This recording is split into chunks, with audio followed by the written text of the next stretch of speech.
Hello ladies and gentlemen, welcome to Hello Dave. We have a lot to talk about this week. So we're going to start out in Star Citizen, where we're going to have a free fly event coming up. It's going to start on the 20th and run until the end of the month, so the 31st. This free fly event is the Invictus launch week, and traditionally this is a more combat focused week. The way this works, if you haven't participated in one before, is that there's going to be a expo hall where people can go, and the manufacturers is going to have their ships on display in this expo hall. You can go, you can look at the ships, you can go inside the ships, you can check the ship interiors, sit in the cockpit seat, and you can even rent the ships for free and take it out and play. And during this event, the game also is free to play. That means from the 20th to the 31st, you can play Star Citizen for free. All you have to do is to go to getstarcitizen.d2a.com and sign up there. And then from the 20th, you can log into the game and you can try it out. Another exciting thing about this event is that it is going to be out in Orison, where we're going to see the new expo hall out there in the upper atmosphere of Crusader. So really looking forward to that. Crusader is a beautiful planet and it's going to be a lot of fun. And there's not only going to be a lot of ships to play around with, there's also going to be some interesting new first-person shooter dynamic events. Now, this new dynamic event is not super official yet. It's currently in Evocati PTU. It's being tested by the Evocati team. So it's not out yet, but it is being tested. But there has been some leaks around it. So I can tell you what we know so far. But again, this is potentially there's going to be some changes. It's going to take place on Orison as well.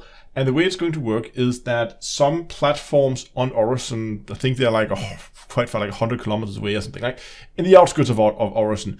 There's going to be some platforms that is going to be taken over by the Ninetales. And your job is to then go, I think from Orison you can take a shuttle out there or something. Maybe you have to fly yourself, I actually don't know, but you can go out there, and the way I understand it is there's going to be different difficulty levels of platforms you can go to. And you start on a platform at a given difficulty level, you clear off Ninetales, you move on to the next platform, and you move on. And as you progress, you're going to be fighting more and more enemies, and eventually you're going to make it into the administration center, where you're going to be facing like a final boss. So it's going to be a little bit like a dungeon raid kind of feel, I think. Again, I haven't played it, so I don't really know, but that's the way I understand it, is to go through different stages, platform to platform, and then there's a final boss at the end. Now, these dynamic events are usually not instanced to a single group. That means when you are running it, it's going to be like a public event where everybody is participating at the same time. So you should be expecting to be working together with other random people in the area. I don't think it's going to be PvP focused, but I don't know if there's going to be friendly fire. Because if there's friendly fires on, it's going to be PvP focused, because then people are going to go out there to shoot others. So I don't know how they're going to balance that out, whether they want to make it PvP or whether it's going to be PvE only. Maybe they're going to, I don't know how they're going to balance that out. But at the very least, that should also be available. The way I understand it is that it's planned to be available during the Invictus launch week as well. So we'll have to see if it makes it in there, if it's going to come at a later point, or what's going to happen. Again, as I said, these are leaks and rumors at this point in time. It does sound quite fun, even though first-person shooter is not usually my thing. But I'll probably take a crack at it as well, just to see what it is. In Elite Dangerous, Frontier had a live stream last week, and there was a number of new details coming out. First of all, they announced some information regarding the console transfer. I already did a dedicated video on it. But overall, Frontier I think they've done a really good job with this. They're pretty much transferring everything over. There are very few things that you cannot transfer over from your old console account. If you wish to transfer over, this is an optional thing you can do. You can continue to play. And an important thing I think to really underline here is it's not a transfer. It is a copy. So you can when you do the transfer or the copy, you can actually continue to play on both platforms, but they're now going to be separate accounts. So that means from the point that it is split, you can then one that can go to Colonia and one can stay in the bubble, right? And they're going to be separate like that. And as I said, most, like all the ranks and items and engineer unlocks and module engineering, all that is going to be transferred over. The only like major things that's not going to be transferred over is your fleet carrier, so you will have to decommission that before, or if you transfer it over, you're not going to have the fleet carrier on your PC account.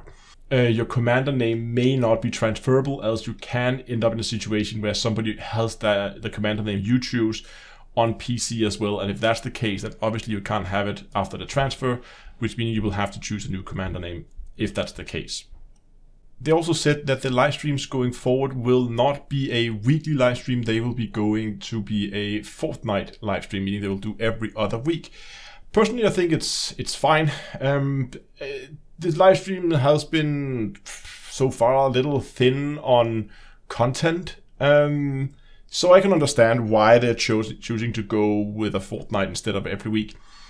I mean, I would rather have a live stream every other week that is then more information dense than have it thinly spread out over live streams every week. So I think that's a fair move. And it also seems like they are using, at least that's one of the explanations they gave, that they are using a lot of time to prepare for it every week. And it's gonna be obviously less time, you only have to prepare for live stream every other week instead. The other thing they also shared, and this is something that I think that split the community a little bit more, is they said this, okay, so I'm gonna call it the roadmap, but I know that they said in the live stream that it wasn't a roadmap, but they did call the roadmap in their own forum post about it, so I don't know.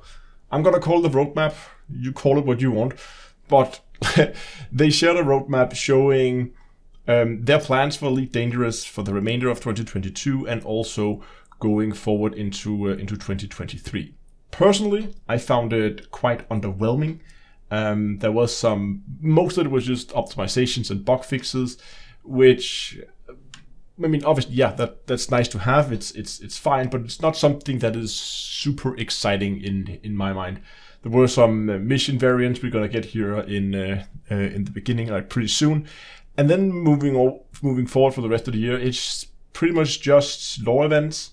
We don't really know what the lore events, like what they cover. I mean, it could just be small puzzles like we've seen with the Adamastor and the Salvation event so far. And if that's the case, yeah, that's quite underwhelming. But as many have discussed back and forth, it could also cover larger things that maybe all of a sudden they're on foot Fargoid somewhere we can begin to go and shoot those, which would be quite different and be a significant content addition to the game if that is the case. I did post a video about it that was maybe a little spicy, but after that live stream I was just I was a little disheartened. I wasn't in the best mood, should we put it like that. I was quite disappointed in the roadmap, and I think that showed in the video, and the video came out quite spicy. Had that video been made a day later, it probably would have been a little less aggressive, which is also why I went in and updated the title to make it a little bit less spicy. I think that's the best way to put it. From the bright side is we now know what we can expect from Frontier and from Elite Dangerous for the remainder of the year.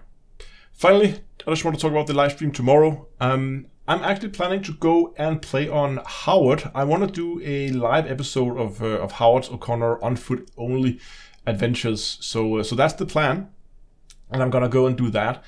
And if you watched the last episode, you will know that I'm going.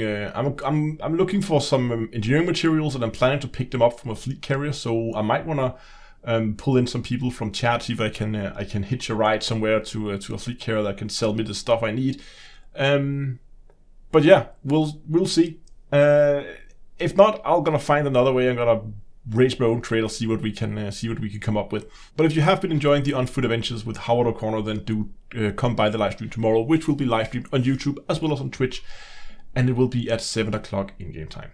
If you can't make it to the live stream, obviously the episode will be available as a video on demand on YouTube after the live stream, so you can go and watch it there if you want to follow on, as I know a lot of you guys are.